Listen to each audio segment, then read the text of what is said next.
अभी सोते रहो, अभी से क्यों परेशान हो, अभी किसी जालिम ने कब तुम्हारी बेटी को अगवा किया है।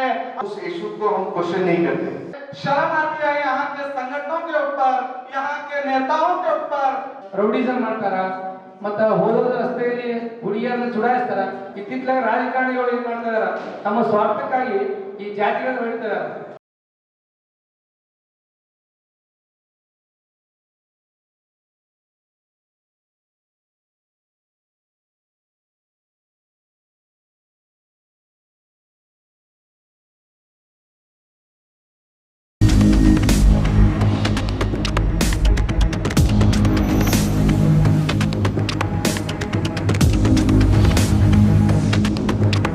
बीजापुर में 71वां मानव हक दिवस मनाया गया। Human right justice association Bijapur और इंडियन डेंटल एसोसिएशन के सहयोग से बीजापुर के government girls Urdu school number 5 में आज 10 दिसंबर अंतर्राष्ट्रीय मानव हक दिवस के मौके पर जिला और राज्य मानव हक के पदाधिकारियों द्वारा 71वां राष्ट्रीय मानव हक दिवस मनाया गया, जिसमें आए हुए अतिथियों ने बात करते हुए कहा कि मानव हक संगठनों का मकसद लोगों और बच्चों में मानव हक की रक्षा और जागरूकता पैदा करना है। आज देश और दुनिया में मानवता के प्रति भेदभाव, अत्याचार, जंग, तिरस्कार और कानून के नाम पर बेगुनाह लोगों को झूठे आरोप में फांस कर मार डाला जा रहा है, जिससे बचने के लिए अंतर्राष्ट्रीय, राष्ट्रीय, राज्य और स्थानीय मानव हक संगठन इसके खिलाफ आवाज उठाकर लोगों को इंसाफ दिलाते हैं। इस मौके पर इंडियन डेंटल एसोसिएशन द्वारा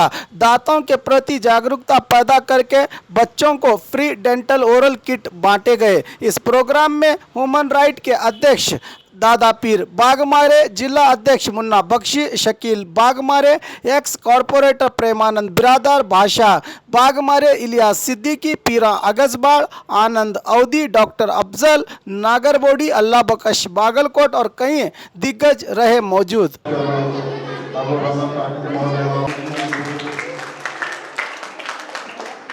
ಈ ಒಂದು ಕಾರ್ಯಕ್ರಮದಲ್ಲಿ ಶಾಲಾ ಮಕ್ಕಳಿಗೆ ದಂತದ ಬಗ್ಗೆ ಮಾಹಿತಿ ಹಾಗೂ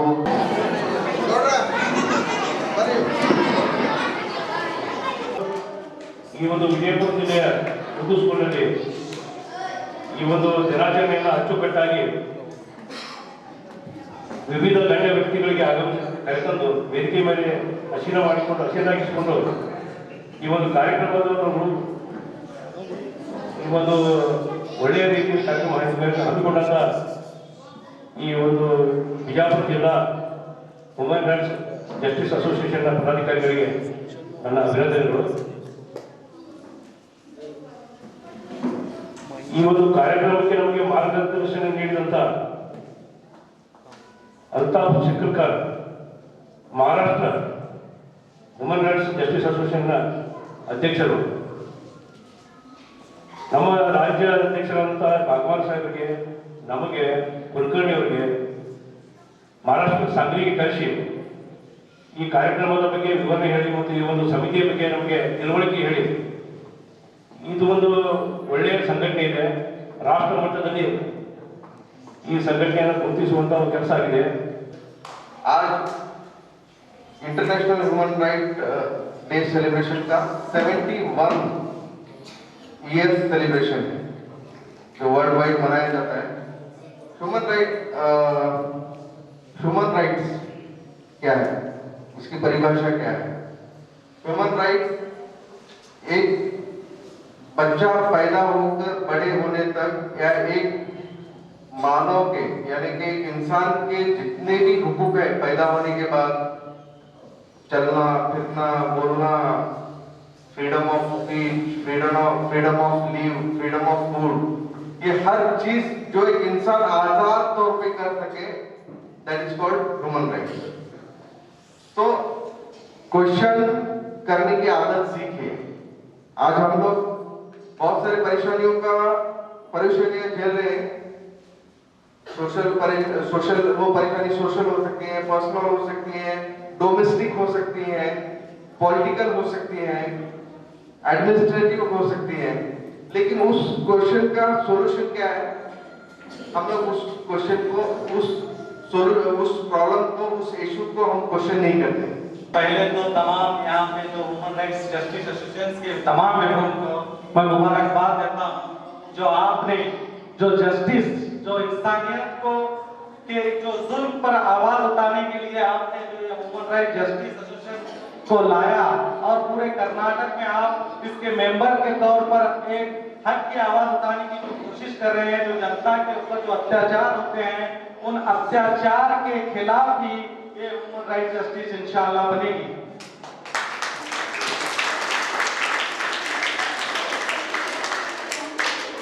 और रही जस्टिस की बात, तो मैं अपनी राय देना चाहता हूं कि हिंदुस्तान में तो छोड़िए, हमारे बीजापुर शहर में भी कहीं भी मुझे जस्टिस दिखाई नहीं देता।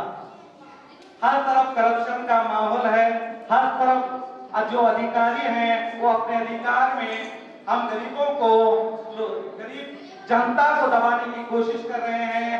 मैं रिसेंटली एक बात यहाँ पर कहना चाहता हूँ, यहाँ पे कॉर्पोरेटर भी मौजूद हैं, जो स्ट्रीट वेंडर्स, जो रास्ते पर व्यापारी होते हैं, उनका स्ट्रीट वेंडर्स 2014 एक्ट है, उस एक्ट के अनुसार टाउन वेंडर्स कमेटी को जन्म दिया जाता है। उस टाउन वेंडर कमेटी के जरिए ही जो रास्ते पर जो व्यापारी होते हैं उन्हें हटाया जाता है।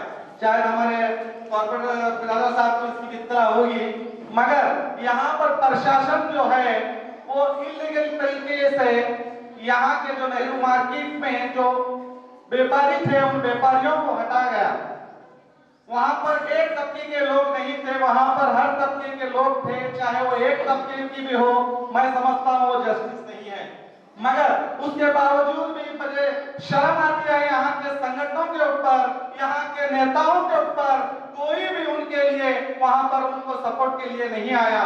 मैं तकरीबन 6 से 7 दिन तक वो लोग अपने हक के लिए लड़ते रहे, मगर वहां पर कोई ऐसा बीजापुर का संगठन नहीं पहुंचा, ऐसा कोई बड़ा नेता नहीं पहुंचा जो उन लोगों के साथ खड़े होकर उनकी जस्टिस के लिए, उनके हक के लिए बात कर सके। मुझे वहां पर कोई दिखाई नहीं दिया।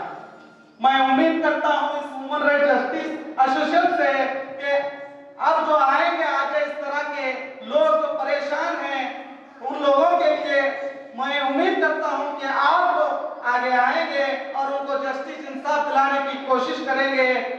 वो लोग तकरीबन 6-7 दिन तक लड़ते रहे, रोते रहे, गिड़गिड़ाते रहे, मगर उनकी आवाज किसी को सुनाई नहीं दी।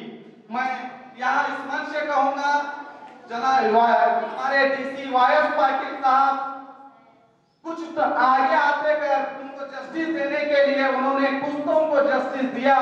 उनको अलग से वेंडर्स जो रास्ते में बैठकर उनको बनाने के लिए उन्होंने पहल की, मगर वो पहल का काम भी शुरू हुआ, मगर कुछ अलग तरीके से कठिनाइयों से वो काम अब ब्लॉक रुक चुका है। बहरहाल डीसी वायस पाटिल ने तो जस्टिस दिलाने की कोशिश की, लेकिन मैं ये समझता हूँ कि जब आप इतने संगठने हैं, इतने नेता हैं जो हमेशा अपने भाषणों में कहते हैं कि हम जनता के लिए काम करेंगे, जनता के हक के लिए आवाज उठाएंगे, प्रशासन से लड़ेंगे, उनके अधिकारों के लिए हम अपनी जान तक देंगे, इस तरह सिर्फ आप भाषणों में कहते हैं। मैं चाहता हूं कि आप हकीकत में भी ग्राउंड में आकर उनके हक के लिए लड़े, तभी ये जस्टिस होगा। तो आज ह्यूमन राइट्स डे है, इसीलिए मैं जस्टिस की बात कर रहा हूं कि लोगों को इंसाफ दिलाने के लिए आपको आगे आना ही पड़ेगा। नहीं तो एक मैं छोटा सा ये कहना चाहूंगा, छोटा सा ये है, अभी सोते रहो अभी से क्यों परेशान हो, अभी सोते रहो अभी से क्यों परेशान हो, अभी तुम्हारे घर में राशन बाकी है, अभी तुम्हारे घर में फाके नहीं होते, अभी रातों में तुम्हारे अहले खाना भूखे सोते नहीं, अभी सोते रहो अभी से क्यों परेशान हो, अभी किसी जालिम ने कब तुम्हारी बेटी को अगवा किया है, अभी किसी जालिम ने कब तुम्हारी बेटी को खराब करके उसे कत्ल किया है, अभी सोते रहो अभी से क्यों परेशान हो, अभी तुम्हारा कुछ ना बिगड़ा है, मगर याद रखिए उस जालिम में और तुम में कुछ दूरी बाकी है। वक्त आएगा वो दूरी मिटेगी जब आप चीखोगे, चिल्लाओगे, मगर आपकी आवाज कोई सुनने देने वाला नहीं होगा। इसीलिए मैं कहता हूँ किसी की भी तकलीफ हो अपनी आवाज उठाइए, वरना जिस तरह आज सोए हो उसी तरह उस वक्त भी सोओगे जब आपके घर तक मुसीबत आएगी। इसीलिए कहता हूँ अभी सोते रहो, अभी से क्यों परेशान हो। मैं तो यही कहूंगा कि आइए, आगे आइए, या मानिए किसी पर जुल्म होता है तो समझिए वो आप पर भी जुल्म हो रहा है। जब तक आप उस जुल्म के खिलाफ आवाज नहीं उठाओगे तब तक वो जुल्म कुछ ना कुछ वक्फे के बाद तो आप तक आ ही जाएगा और आप भी एक दिन उस जुल्म का शिकार होगे। इसलिए मैं कहूंगा कि हम सबका फर्ज बनता है कि किसी भी तरह का हमारे शहर में, हमारे मोहल्ले में जो भी जुल्म होता है उस जुल्म के खिलाफ हम आगे आए और उस जुल्म को मिटाने के लिए कोशिश करें, तभी हम सबको इंसाफ मिलेगा। वरना वो दिन दूर नहीं जब आप भी इस जुल्म का शिकार होगे। मैं इतना कहते हुए मेरे अल्फाज खत्म करता हूं और मैं उम्मीद करता हूं ह्यूमन राइट जस्टिस एसोसिएशन से कि मुझे यकीन है कि ये जस्टिस एसोसिएशन हमेशा जो लाचार हैं, जो परेशान हैं, उनके लिए आवाज उठाएगी। और मैं ये भी उम्मीद दिलाता हूं as a journalist, as a media, मैं इनके साथ हमेशा खड़े रहूंगा हक के लिए अपने हक की आवाज उठाऊंगा। ಸಿಟಿಜನ್ ಫೋರಂ ಸರ್, ಮುನ್ನಾ ಬಕ್ಷಿ ಸರ್ ಅಥವಾ ನಮ್ಮ ಬಿ ನ್ಯೂಸ್ ಅಧ್ಯಕ್ಷರಾದಂಥ ನಮ್ಮ ಆತ್ಮೀಯ ಸ್ನೇಹಿತರು ಅಂಕಿಮನ ಆನಂದ್ ಅವಧಿಯವರು ಈ ಹ್ಯೂಮನ್ ರೈಟ್ಸ್ ಬಗ್ಗೆ ಅವರಿಗೆ ಆದ ಒಂದು ಅನಿಸಿಕೆಗಳು, ಯಾವ ರೀತಿ ಸಮಾಜದಲ್ಲಿ ದೌರ್ಜನ್ಯ ಆಗ್ತಾ ಇದೆ ಭಾಳ ವಿಸ್ತಾರವಾಗಿ ಹೇಳಿದ್ದಾರೆ. ಸಮಯದ ಅಭಾವ ಇರೋದ್ರಿಂದ ಮತ್ತು ಈ ಬಾತ್ ಬೋಲना चाहता हूं. ಇವತ್ತು ಸಮಾಜ ಯಾವ ದಿಕ್ಕಿಗೆ ಹೊರಟಿದೆ ಅಂದ್ರೆ ನಾವು ಬೇರೆಯವರನ್ನು ದೂಷಿಸಲಿಕ್ಕೆ ಪ್ರಯತ್ನ ಮಾಡ್ತೀವಿ ಹೊರತಾಗಿ ನಮ್ಮನ್ನು ನಾವು ಎಲ್ಲಿ ತಪ್ಪಿದ್ದೀವಿ ಅಂತೇಳಿ ಅದನ್ನ ತಿದ್ದುಕೊಳ್ಳೋಕೆ ಪ್ರಯತ್ನ ಮಾಡಕ್ಕೆ ನಾವು ಹಿಂಸರಿತಾ ಇದ್ದೇವೆ. ಯಾಕಂದ್ರೆ ನಾವು ಸುಮಾರು ಒಂದು 6 ವರ್ಷದಿಂದ ಈ ಸಮಾಜದಲ್ಲಿ ಅಲ್ಪ ಸೇವೆಯನ್ನು ಮಾಡಲಿಕ್ಕೆ ಜನರು ಅವಕಾಶ ಕೊಟ್ಟಾಗ ಸಾಕಷ್ಟು ಅನುಭವಗಳನ್ನು ಆಗಿದ್ದಾವೆ.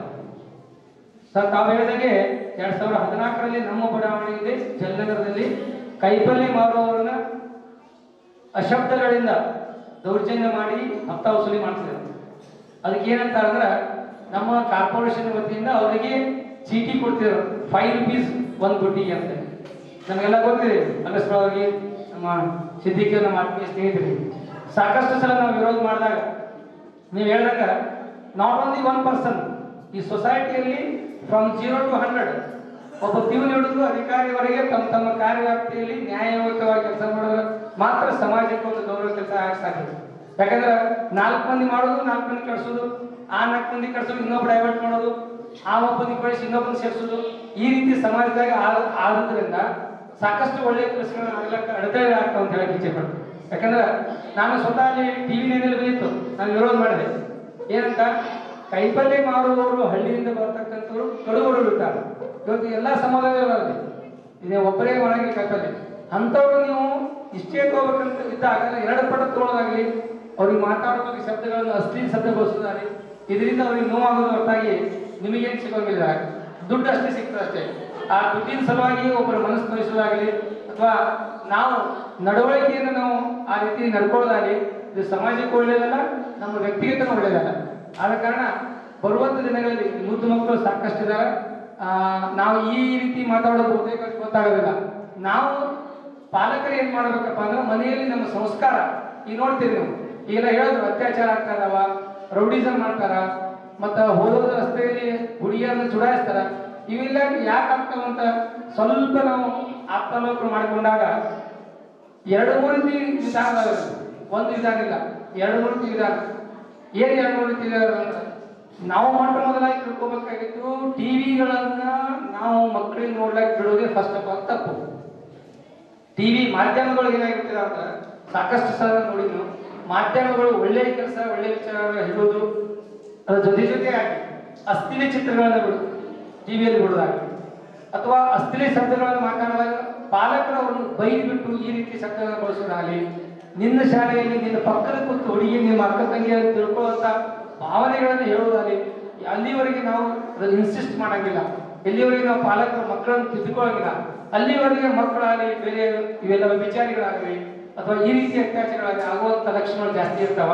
ಆದ ಕಾರಣ ಬರುವ ದಿನಗಳಲ್ಲಿ ನಾವು ನಮ್ಮ ಹಿಡ್ಕೊಂಡು ಪ್ರತಿಯೊಬ್ಬರು ಎಲ್ಲರ ಮನೆಯಲ್ಲಿ ಹೆಣ್ಮಕ್ಳು ಇರ್ತಾರೆ, ಎಲ್ಲರ ಮನೆಯಲ್ಲಿ ಮಕ್ಕಳು ಇರ್ತಾವೆ, ಎಲ್ಲರ ಮನೆಯಲ್ಲಿ ಒದ್ದಾಗ್ತಾ ಇರ್ತದೆ. ನಾವು ಏನ್ ಮಾಡೋದು, ಮಕ್ಕಳನ್ನ ಸಂಸ್ಕಾರಗಳನ್ನು ಕಲಿಸುವಂತ ವ್ಯವಸ್ಥೆ ಮಾಡ್ಬೇಕಾಗಿದೆ. ಯಾಕಂದ್ರೆ ನಾವು ಬೆಳಿಗ್ಗೆ ಎದ್ದು ಬೆಳಿಗ್ಗೆ ನೋಡಿ ಇತ್ತೀಚಿನ ದಿನಗಳಲ್ಲಿ ಸಾಮಾನ್ಯ ರೈತ ಹಿಡ್ಕೊಂಡು ಒಬ್ಬ ಉದ್ಯೋಗಸ್ಥ ಬೆಳಗ್ಗೆ ಎದ್ದು ಸ್ನಾನ ಮಾಡಿ ಹೊರಗಡೆ ಹೋದ್ರಂದ್ರೆ ಮಕ್ಕಳು ಎಲ್ಲಿ ಹೋಗ್ತಾರ, ಏನ್ ಮಾಡ್ತಾರ, ಏನ್ ಹೋಗ್ತಾರ, ಯಾವ ಜೊತೆ ಅಡ್ಡಾಡ್ತಾರ, ಎಲ್ಲಿ ಕುಡಿತಾರ, ಯಾವ ಊಟ ಮಾಡ್ತಾರ, ಏನೂ ಗೊತ್ತಿರಂಗಿಲ್ಲ ನಮ್ಗೆ. ಯಾಕಂದ್ರೆ ಇತ್ತಿತ್ತಲಾಗ ರಾಜಕಾರಣಿಗಳು ಏನ್ ಮಾಡ್ತಾ ಇದಾರ, ತಮ್ಮ ಸ್ವಾರ್ಥಕ್ಕಾಗಿ ಈ ಜಾತಿಗಳನ್ನು ಹೊಡಿತಾರ. ನಾವು ಸಣ್ಣವರಾಗ ಬಹುತೇಕ 10 ವರ್ಷ 12 ವರ್ಷದ ನಾವು ಓದ್ತಿದ್ವಿ. ಎಲ್ಲಾ ಜಾತಿಯವರಿಗೆ ಒಂದೇ ಜೊತೆ ಕೂಡ ಊಟ ಮಾಡ್ತಿದ್ದೀವಿ. ಎಲ್ಲ ಅಲ್ಲಿ ಭೇದ ಭಾವ ಇರಲಿಲ್ಲ. ಈ ಇತ್ತಿತ್ತಲಾಗಿ 20 ವರ್ಷ ಬಂದಿದೆ ರಾಜಕಾರಣದಲ್ಲಿ ತಮ್ಮ ವೋಟ್ ಬ್ಯಾಂಕ್ ಸಲುವಾಗಿ ಅಥವಾ ತಮ್ಮ ಸ್ವಾರ್ಥಕ್ಕಾಗಿ ಜಾತಿಗಳನ್ನು ಹೊಡಿತಾರೆ. ನ್ಯಾಯ ಸಮಾಜದಲ್ಲಿ ಏನೋ ಬೆಳವಣಿಗೆ ಆಗ್ತದೆ ಅಂತ ನಾನು ಅನ್ಕೊಳ್ಳೋದು. ಆದ ಕಾರಣ ನಮ್ಮನ್ನು ಬಹಳ ಆತ್ಮೀಯತೆ ಕರೆದು ಇಲ್ಲಿ ಸನ್ಮಾನಿಸಿ ಮಾತಾಡಲಿಕ್ಕೆ ಅವಕಾಶ ಕೊಟ್ಟಿದ್ದಕ್ಕಾಗಿ ಎಲ್ಲರಿಗೂ ವಂದಿಸಿ 2 ಮಾತು ಮುಗಿಸ್ತೀನಿ. ಜೈ ಹಿಂದ್, ಜೈ ಕರ್ನಾಟಕ. ಈ ಹ್ಯೂಮನ್ ರೈಟ್ಸ್ ಬಗ್ಗೆ ಇಂಥ ಒಂದು ಸಂಸ್ಥೆ ಕಟ್ಟಿ ಜನರ ಸೇವೆ ಮಾಡೋದಪ್ಪ ಅಂದ್ರೆ ಬಹಳ ಪುಣ್ಯ ಕೆಲಸ. ಯಾಕಂದ್ರೆ ಈಗ ತಾನೇ ಹೇಳಿದಂತ ನಮ್ಮ ಶಕೀಲ್ ಅವ್ರು ಹೇಳಿದ್ರು, ಹ್ಯೂಮನ್ ರೈಟ್ಸ್ ಏನಪ್ಪ ಅಂದ್ರೆ ಜನರು ತಮ್ಮ ಹಕ್ಕನ್ನು ಚಲಾಯಿಸಿ. ಆದರೆ ಈಗ ಏನಪ್ಪ ಅಂದ್ರೆ ಕಾನ್ಸ್ಟಿಟ್ಯೂಷನಲ್ಲಿ ಹೇಳಿದಂಥ ಹ್ಯೂಮನ್ ರೈಟ್ಸ್ ನಮಗೆ ಸಿಗ್ತಾ ಇದೆ. ನಾವು ಏನಾಯ್ತು ಭಾಳ ವೈಲೆನ್ಸ್ ಆಗ್ತಾ ಇದೆ. ಈಗ ಇವ್ರು ಹೇಳಿದ್ರು ಅಧ್ಯಕ್ಷರು, ಈ ಹ್ಯೂಮನ್ ರೈಟ್ಸ್ ದಿವಸ ಏನಪ್ಪ ಅಂದ್ರೆ ಸುಮಾರು 71ನೇ ವರ್ಷ ಅಂತ ನೀವು ಹೇಳಿದ್ರು. ನಾವು ಕೇಳ್ತಾ ಇರೋದು, ಇಷ್ಟು ವರ್ಷದಿಂದ ನಾವು ಜನರಿಗೆ ಇನ್ನೂ ಜಾಗೃತಿ ಮಾಡಬೇಕಿದೆ, ಜನರಲ್ಲಿ ಆಂದೋಲನ ಮಾಡಬೇಕು. ಇದೊಂದು ಒಳ್ಳೆ ಇದು ಸಂಸ್ಕೃತಿ ಇದೆ. ಬಟ್ ಎಲ್ಲರ ಮಾತುಗಳು, ಸ್ಪೆಷಲಿ ಶಕೀಲ್ ಭಾಯಿ ಮಾತಾಡಿದ್ದು ಸೀದಾ ಹೋಗಿ ಹೃದಯಕ್ಕೆ ಮುಟ್ಟುವಂತ ಅಶ್ರು ವಿಸರ್ಜನೆ ಅಷ್ಟೇ ಉಳಿದು. ಆ ಕಳಕಳಿಯನ್ನು ನೋಡಿದರೆ ಈ ಹ್ಯೂಮನ್ ರೈಟ್ಸ್ ಬಗ್ಗೆ ಹಿಂದಿನ ಹೋರಾಟ, ಹ್ಯೂಮನ್ ರೈಟ್ಸ್ ಫಾರ್ಮ್ ಆಗಿದ್ದು ಆಮೇಲೆ ಇತ್ತೀಚೆಗೆ ನಾವು ಮಾಡಿ ನಾವೆಲ್ಲರೂ ಅದನ್ನ ಮುಂದುವರಿಸುತ್ತಿದ್ದೇವೆ. ಆದ್ರೆ ಅದಕ್ಕಿಂತ ಮುಂಚೆ ಮಹಾತ್ಮ ಗಾಂಧೀಜಿ ಅವರಾಗ್ಲಿ, ಬಾಬಾ ಸಾಹೇಬ್ ಅಂಬೇಡ್ಕರ್ ಆಗ್ಲಿ, ಅವ್ರಿಗಿಂತ ಮುಂಚೆ ಹ್ಯೂಮನ್ ರೈಟ್ಸ್ ಉಲ್ಲಂಘನೆ ಈಗಷ್ಟೇ ಆಗ್ತಾ ಇಲ್ಲ, ಮೊದಲು ಆಗ್ತಾ ಇತ್ತು. ಅದನ್ನ ತಡೆಗಟ್ಟಲು ಅವತ್ತಿನ ಹಿರಿಯರು, ಅವತ್ತಿನ ಗಣ್ಯರು ಮುಂದೆ ಬಂದು ತಮ್ಮ ಜೀವನ ಎಲ್ಲ, ತಮ್ಮ ಆಹಾರ, ತಮ್ಮ ಐಶ್ವರ್ಯ, ತಮ್ಮ ಎಲ್ಲದನ್ನು ತ್ಯಜಿಸಿ ಬರೀ ಹ್ಯೂಮನ್ ರೈಟ್ಸ್, ಬರೀ ಮಾನವ ಹಕ್ಕುಗಳ ಸಂಬಂಧ ಹೋರಾಡ್ತಿದ್ರು. ಎಸ್ಪೆಷಲಿ ಶಕೀಲ್ ಭಾಯಿ ಬಾಗ್ಮಾರಿ ಅವ್ರದ್ದು ಆ ಕಳಕಳಿ ನೋಡಿದ್ರೆ ನಮ್ಗೆ ವಿಚಾರ ಬಂದಿದ್ದು, ಪ್ಲಸ್ ಅವ್ರು ಸ್ಟಾರ್ಟ್ ಮಾಡಿದ್ದು ಅದನ್ನ ಯೋಚಿಸಿದರೆ ಅಸ್ಸಲಾಮು ಅಲೈಕುಂ ಅಂತ ಸ್ಟಾರ್ಟ್ ಮಾಡಿದ್ರು. ಅದು ಫಸ್ಟ್ ಹ್ಯೂಮನ್ ರೈಟ್. ಸಲಾಂ ಅಂದ್ರೆ ಏನು? ನಿಮಗೂ ಒಳ್ಳೆಯದಾಗಲಿ, ವರಹಮತುಲ್ಲಾ, ದೇವರ ಆಶೀರ್ವಾದ ನಿಮ್ಮ ಮೇಲೆ ಇರಲಿ, ಒಬ್ಬರಿಗಾತು, ಆ ಆಶೀರ್ವಾದಗಳ ಶೃಂಖಲೆ ನಿಮ್ಮ ಮೇಲೆ ಇರ್ತಾನೇ ಇರಲಿ, ನೀವು ಎಂದೂ ನೋವನ್ನು ಅನುಭವಿಸಬಾರದು ಅಂತ ಒಂದು ಪ್ರೇಮ. ಅದು ಮಾನವನ ಹಕ್ಕು. ಎಲ್ಲರಿಗೂ, ಎಲ್ಲ ಮಾನವರು ಒಬ್ರಿಗೊಬ್ರು ಭೇಟಿ ಆದ್ರೆ ಒಬ್ರಿಗೊಬ್ರು ಪ್ರೇ ಮಾಡ್ರಿ ಅಂತ ಒಂದು ಕಲಿಸ್ಕೊಟ್ರು. ಅದೇ ತರ ಆ ಕಳಕಳಿಯನ್ನು ಮುಂದುವರಿಸಿ ಮಾನವರು, ಇದು ಕಲಿಸಿದ್ದು ಪ್ರವಾದಿ ಮೊಹಮ್ಮದ್ ಸಾಹೇಬರು. ಮಾನವರು ಅವರ ಹಿನ್ನೆಲೆಯಲ್ಲಿ ಅವರು ಹೋದ ನಂತರ ಹ್ಯೂಮನ್ ರೈಟ್ಸ್ ನ ಉಲ್ಲಂಘಿಸಬಾರದಂತ ಹೇಳಿ ಒಂದು ಶೃಂಖಲೆ, ಒಂದು ಪಟ್ಟಿಯನ್ನು ಬರೆದುಕೊಟ್ರು. ಹ್ಯೂಮನ್ ರೈಟ್ಸ್ ಡೇ ಸೆಲೆಬ್ರೇಷನ್ ಉದ್ದೇಶದಿಂದ ಒಂದು ನೆನ್ಪು ಬರೋದೇನಂತಂದ್ರೆ, ಸಿಟಿಗೆ ಬಂದು ಒಂದು ಸ್ಟ್ರಾಂಗ್ ಆರ್ಡರ್ ಅನ್ನ ಪ್ರವಾದಿ ಮೊಹಮ್ಮದ್ ಸಾಹೇಬರು ಪಾಸ್ ಮಾಡಿದ್ರು. ನೀವು ನಮ್ಮವರಲ್ಲ, ನೀವು ನನ್ನವರಲ್ಲ. ಯಾವಾಗ ನಿಮ್ಮ ನೇಬರ್ ಹಸಿವಾಗಿ ಹಂಗೆ ರಾತ್ರಿ ಮಲ್ಕೊಂಡ್ರೆ ನೀವು ಅವನಿಗೆ ಕೇಳಿಲ್ಲ, ಅವನಿಗೆ ನೀವು ಊಟ ಆಗಿದೆಯೇನಪ್ಪ, ಆರೋಗ್ಯಕರವಾಗಿ ಇದೆಯೇನಪ್ಪ ಅಂತ ಕೇಳಿಲ್ಲ ಅಂತಂದ್ರೆ ನೀವು ನನ್ನವರಲ್ಲ. ಅಂದ್ರೆ ಅಷ್ಟು ಸ್ಟ್ರಾಂಗ್ ಆಗಿ ಪ್ರವಾದಿ ಮೊಹಮ್ಮದ್ ಸಾಹೇಬರು ಒಬ್ಬರ ಮೇಲೆ ಇನ್ನೊಬ್ಬರ ಹಕ್ಕನ್ನ ಹೇಳಿಕೊಟ್ರು ಸ್ಪಷ್ಟವಾಗಿ. ಇದು ಬಿಟ್ಟರೆ ಮತ್ತೇನೂ ಉಳಿದಿಲ್ಲ. ಬಟ್ ನನ್ನ ಫೀಲ್ಡ್ ಇಂದ ನಾನು ಮಾತಾಡ್ಬೇಕಂತಂದ್ರೆ ಆರೋಗ್ಯ ಕೂಡ ಮಾನವನ ಹಕ್ಕು. ಪೂರಾ ದೇಹದ ಆರೋಗ್ಯ. ನಾವು ಈ ವಿಚಾರದಲ್ಲಿ ಸ್ವಲ್ಪ ಆ ಕಡೆ ಈ ಕಡೆ ಸ್ವಲ್ಪ ನೆಗ್ಲಿಜೆನ್ಸ್ ಬಹಳ ಇದೆ ನಮ್ಮ ಫೀಲ್ಡ್ ಅಲ್ಲಿ. ನಾವು ನೋಡ್ತೀವಿ ಪೂರಾ ದೇಹದ ಆರೋಗ್ಯ ಎದ್ರ ಮೇಲೆ ನಿರ್ಭರ ಅಂತಂದ್ರೆ ಬಾಯಿಯ ಆರೋಗ್ಯದ ಮೇಲೆ. ಈ ವಯಸ್ಸಲ್ಲಿ ನಮ್ಮ ವಯಸ್ಸಲ್ಲಿ ಅದು ಅಷ್ಟು ಅರ್ಥ ಆಗುದಿಲ್ಲ, ಅದಕ್ಕೆ ನಾವು ನೆಗ್ಲೆಕ್ಟ್ ಮಾಡ್ತಾ ಹೋಗ್ತೀವಿ. ಆದ್ರೆ ಮುಂದೆ ಅದನ್ನೆಲ್ಲ ಕಳ್ಕೊಂಡ ನಂತರ ಡಾಕ್ಟರ್ ಸಾಹೇಬ್ BP हुआ, ಶುಗರ್ हुआ, XYZ हुआ, ಯಾಕೆ ಟೈಮಿಗೆ ಊಟ ಮಾಡಬೇಕು, ಊಟ ಹೇಗೆ ಮಾಡಬೇಕು ಆಗಲಿಲ್ಲ. न्यूज नेशन के लेटेस्ट न्यूज़ों को अपने मोबाइल में देखने के लिए YouTube में बी न्यूज नेशन के चैनल के सब्सक्राइब आइकॉन को दबाएं और फिर बेल आइकॉन को दबाने पर आप लेटेस्ट न्यूज़ों को देख सकते हैं। अस्सलामुअलैकुम, मेरा नाम इमरान है और मैं आज आपको बताने वाला हूं कि इंग्लिश बातचीत कैसे सीखी जा सकती है। और सबसे पहले आप ये समझ लें कि मेरे बारे में ये जान लें कि मैं इंग्लिश मीडियम से नहीं हूं। I am not from English medium but I can speak English now. So बहुत सारे लोगों को इंग्लिश बातचीत करना नहीं आता, जिसकी वजह से जो है बहुत सारे मुश्किलात का सामना करना पड़ता है। तो सबसे पहले हमारा एक प्रॉब्लम ये है कि हमें मीनिंग्स याद नहीं रहते, वोकैबुलरी हमारी वीक रहती हैं, तो जिसका इम्प्रूव करना बहुत ही ज़्यादा ज़रूरी है। मिसाल के तौर पर अगर मैं आपसे एक सवाल करता हूँ, मैं खा रहा हूँ या खा रही हूँ इंग्लिश में कैसे बोलेंगे, तो आपका जवाब होगा डेफिनेटली आई एम ईटिंग। ठीक है, तो अगर मैं आपको ये सवाल करता हूँ कि मैं निगल रहा हूँ या निगल रही हूँ कैसे आप बोल सकते हैं, तो बहुत सारे लोगों को यहाँ पे मुश्किल होती है क्योंकि निगलने का मीनिंग याद नहीं रहता। तो इसलिए वोकैबुलरी मतलब मीनिंग का जो है इम्प्रूव करना बहुत ही ज़्यादा ज़रूरी हो जाता है। और एक मिसाल है और एक एग्जांपल है, मैं तैर रहा हूँ कैसे बोलेंगे, तो आपका जवाब होगा आई एम स्विमिंग। अगर मैं आपसे ये पूछता हूँ कि मैं डूब रहा हूँ कैसे बोलेंगे, तो यहाँ पर बहुत सारे लोगों को मुश्किल होती है क्योंकि डूबने का मीनिंग नहीं मालूम है। तो सबसे पहले हमें चाहिए कि हमारा वोकैबुलरी इम्प्रूव करें, मीनिंग हमारा इम्प्रूव करें। तो जो है ये इम्प्रूव कैसे किया जा सकता है, मीनिंग को कैसे याद किया जा सकता है। इतनी बड़ी डिक्शनरी लेकर के हज़ारों पेज की जो है मीनिंग्स हम याद नहीं कर सकते, तो वो सारी चीज़ें जो है हमारी क्लास में आपको सिखाई जाएगी। और दूसरा प्रॉब्लम ये है कि sentences depend on situation, sentences कैसे बनाए जाएँ। तो अगर आप ये सीख लेते हैं तो it's my challenge, you can speak English easily. तो कैसे, अभी यहाँ पे देखिए अलग अलग जुमले होते हैं, उसका सीखना ज़रूरी है। मैं आता हूँ, आ रहा हूँ, आ सकता हूँ, आ सकता था, आना चाहिए था, आ चुका हूँ, आ चुका था। ऐसे बहुत सारे जुमले हैं जो हमें मालूम नहीं है। अगर हम वो जान ले सेंटेंसेस कैसे बना सकते हैं, तो जो है इंशाल्लाह बहुत ही जो है आसानी के साथ इंग्लिश बातचीत हम कर सकते हैं। तो अगर आप जो है हमारे साथ इंग्लिश बातचीत सीखना चाहते हैं तो ज़रूर जो है ज्वाइन कीजिए हमारी क्लास को और नीचे दिए गए नंबर पे कांटेक्ट कीजिए। तो इंशाल्लाह उम्मीद करता हूँ जो है आप ज़रूर इंग्लिश बातचीत सीखेंगे। Thank you, all the best.